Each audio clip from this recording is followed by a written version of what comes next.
Əziz seyircilər, mən bu yaxları ölkə əhalisinin sayı ilə seçici sayı arasında bir uyğunsuzluqdan danışdım. Niyə bu qənaətdəyəm? Baxın, seçkidə sanki nəticələr üzərində, o rəqəmlər üzərində də incə bir iş gedib. Demək, Ermənistan baş naziri olaraq Paşinyanın hökuməti tək qurmaq üçün səsi var. Amma konstitusiya dəyişikliyi keçirmək üçün səsi yoxdur. Bu, sanki Ermənistanın o strateji hədəflərinə doğru atılan çox ciddi bir addımdır Azərbaycanla münasibətlərdə. Hökuməti özü qurur, bugünkü siyasəti davam etdirir, Kremldən mümkün qədər uzaqlaşır. Amma Kreml də onu əldən vermək istəmir deyə, istər-istəməz Paşinyanla əlaqələri kəsməmək adına ona daha bir qədər mülayim davranır. Eyni zamanda Qərb o siyasəti davam etdirərək Paşinyanın dəstəyini artırır. Amma sülh müqaviləsi ki, Azərbaycan deyir ki, bunun konstitusiya dəyişikliyi edilmədən imzalamayacaq. Ondan sonra Türkiyə ilə münasibətlər, bunların hamısı faktiki olaraq havadan asılı qalır. Yəni, sanki bir dönəm üçündür bu məsələ. Ermənistan güclənənə qədər, bütün proses Ermənistanı gücləndirmək üçündür. Regionda barış siyasəti, təhlükəsizlik, əməkdaşlıq, orta xətt, Trump yolu bunlar üçün deyil. Məhz Ermənistanı gücləndirmək üçün. Necə baxırsınız bu məsələyə? Burada əslində bir neçə senarinin olduğunu deyə bilərik. Ola bilsin, hansısa bəli, o dərin dövləti deyək, erməni dərin dövləti, yaxud onun himayədarları, düşünürlər ki, biz sənə hökumət qurma şansı verəcəyik, rəqəmlərin üzərində elə oynayacağıq ki, sən hökuməti quracaqsan, amma sülh müqaviləsi bağlamaq səlahiyyətin olmayacaq. Sənin həm də qanun arasına gedir, deyirsən, mən istəyirəm, amma imkan yoxdur. Amma mən sizə deyim ki, qanunvericiliyin, Ermənistan qanunvericiliyində onun alternativ mexanizmləri var. Yəni bu parlament deyək ki, referendumla bağlı qərar verməyəcək, onda bir 50 min seçici təşəbbüsündən çıxış edir, 300 min imza toplayır falan. Yəni referendumu keçirmənin alternativ mexanizmləri var.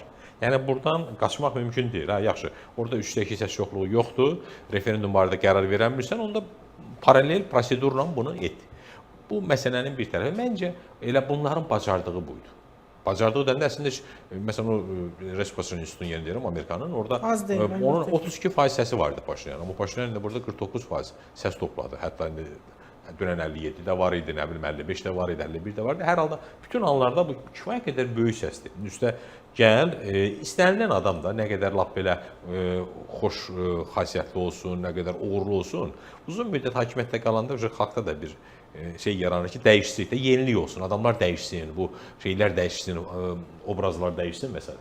Amma məsələn, Paşinyan məncə bunu saxladı, amma Rusiyada və rəqibləri də bütün gücləri ilə çalışdılar. Yəni, mən düşünmürəm ki, işte burada hansısa belə də o belə bir üstağıl burada rəqəmləri müəyyənləşdirdi ki, belə eləyək. Normalda bu gün Ermənistana Azərbaycanla sülh sazişi lazımdır. Normalda Qarabağ məsələsi, o birisi məsələlər Ermənistana lazım deyil. Yəni artıq bunu, məsələn, mən Paşinyanı deyil, onun komandasından danışıqlarına baxıram, artıq onlar dərk ediblər bunu. Doğrudan anlayıblar. Deyir, mən Qarabağ istəyəcəm, Azərbaycanla Qərbi Azərbaycanı istəyəcək. Bunlar artıq güclərini bilirlər. Bunlar artıq başa düşürlər ki, o ərköyün, 10-15 dənə imperiyanın əbasının üstündə oynayan uşaqlar deyirlər. Artıq hamı öz başının ayındadır. Amerika çıxıb çəkilir, gedir öz qitəsinə. Rusiya indi bir qrup dövrünü yaşayır. Hələ 1 ildən, 5 ildən sonra Rusiya qalacaq, qalmayacaq. Bura gücü, əli çatacaq, çatmayacaq. Yəni artıq deyirəm, onlar soyuqqanlı. Yəni Paşinyanın qələbəsi yalnız bunun belə çox bacarıqlı siyasətçi, yaxud da yaxşı PR aparması üzərindən deyil. Həm də cəmiyyət özü bu şeylərə hazırdır. Əslində Paşinyan onların siyasi və sosial sifarişidir. Yəni, o da olmasaydı, ona oxşan bir şey tapıb müalicə edilər ortaya ki, bizə bu lazımdır. Düzdür, biz səni söyəcəyin, döyəcəyin, hətta elə bir görüntü yaradacağın, güya biz istəmirik, amma sən bizi inandırıb aparırsan. Amma əslində onlar özləri başa düşür ki, dediyim kimi, onlar bir neçədən imperiyanı yola salıblar. Bu birinci razvod deyil. Buna qədər olubdur. Yəni, onların ənənəsi var, tarix yaddaşları var.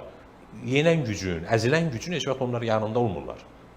Dəyişirlər. Yəni, o belə deyək də, strateji prosesləri, geopolitik prosesləri bilirlər, oradan yol alaraq bugünkü nəticələrə gəlirlər. Bunu da amma Paşinyanın bir siyasətçinin şeyi kimi təqdim edirlər. Nədən? Qoy dünya hələ onların nazı ilə oynasın. Hələ onlara pul xərcləsinlər, onları başa salmağa çalışsınlar ki, burada sülh lazımdır. Azərbaycan da qoy onlara güzəşt eləsin. Türkiyə də qoy onlara nə bilim lap desin ki, ağıllı olun. Görürsən Paşinyan ağıllıdır, hər şeyi başa düşür. Siz də başa düşün.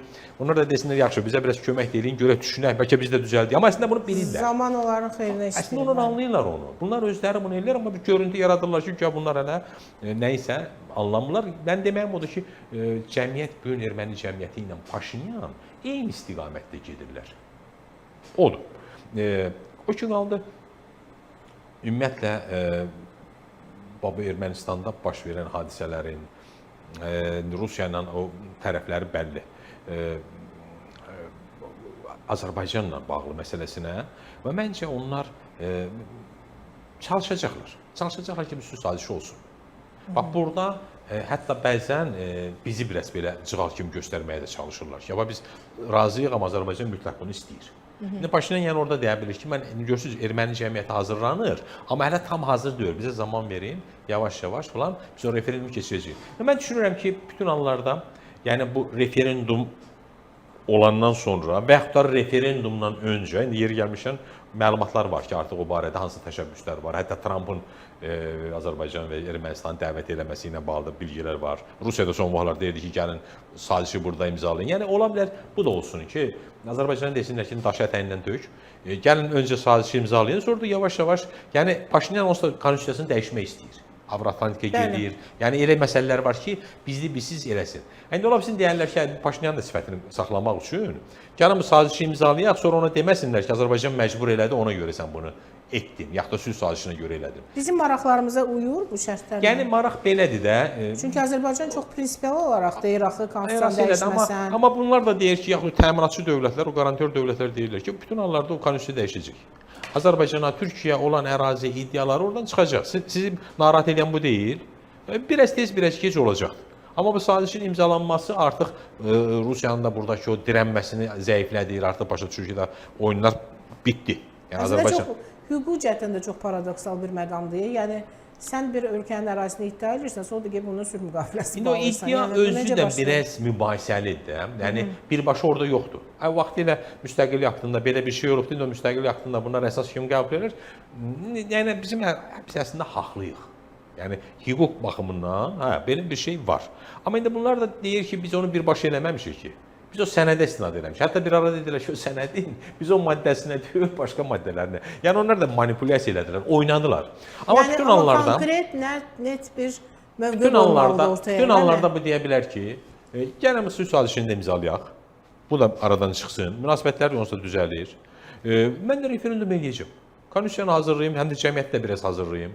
İndi burada müxalifət var, həm də biraz bu gərginlik keçsin. Rusiyada qəzəblidir, indi burada yaralıdır, uduzubdur, nədir filandır. Yəni biraz cəmiyyəti də hazırlayım, sonra buna gedim. İndi mən prinsipcə açığı indi Ermənistan o komfortda deyil ki, indən belə Azərbaycana meydan olsun. Həm də xüsusilə sülh sazişi bağlayandan sonra, ondan sonra yəni o iddialarda qalmağın da məntiqi olmur da artıq. Deyir, yaxşı da sən mənlə dostluq edirsənsə, onda bu iddia nədir? Gel iddia ləğv et. Geri götür. Geri götür. Yəni burada belə deyək.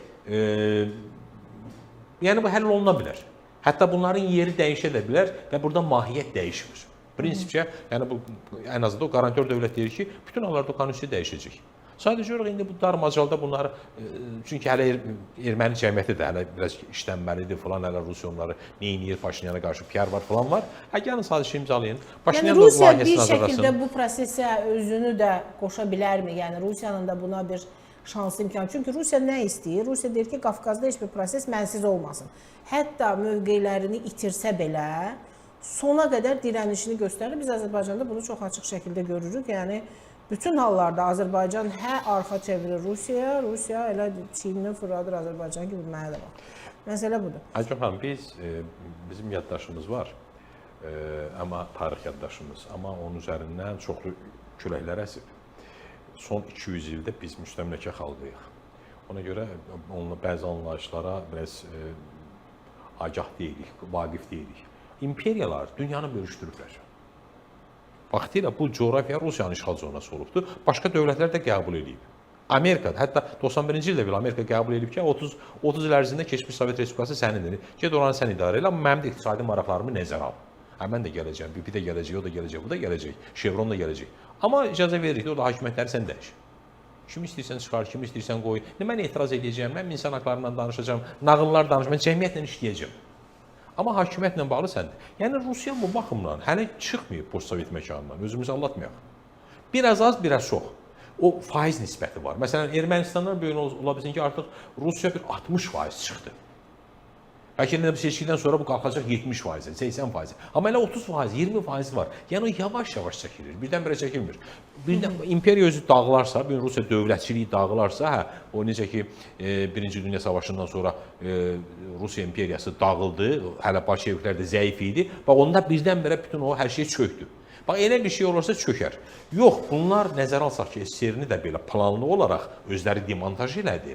Və indi də həmin o demontaj prosesini yavaş-yavaş çəkir, yəni kontrollu çəkirlər. Görürsünüz, bugün Amerika ilə nəyisə gizlində danışırlar. Bəli. Məsələn, Peterburqda Ukrayna dronları oranı bombalayırdı, amma Amerikanın rəsmi nümayəndələri gəlmişdi orada, o beynəlxalq forumda iştirak edirdi. Yəni bunların arasında bir oyun var. Yenə öz aralarında bir şeyləri danışırlar.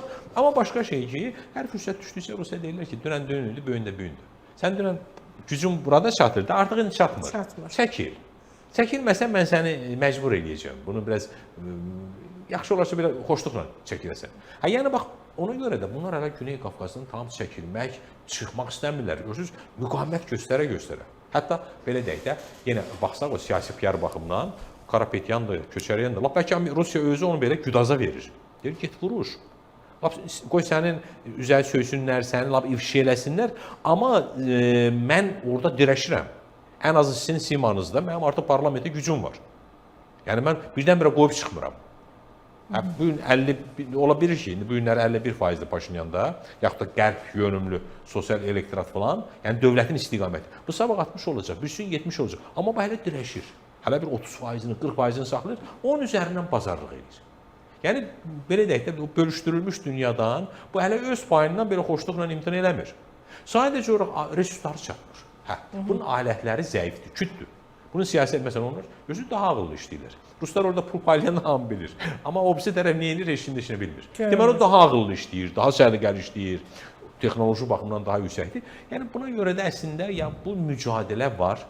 Yavaş-yavaş Rusiya öz imperiyalarını itirir. Suriyadan çıxır, oradan çıxır, buradan çıxır. Kubadan yəqin ki, birazdan sonra çıxacaq.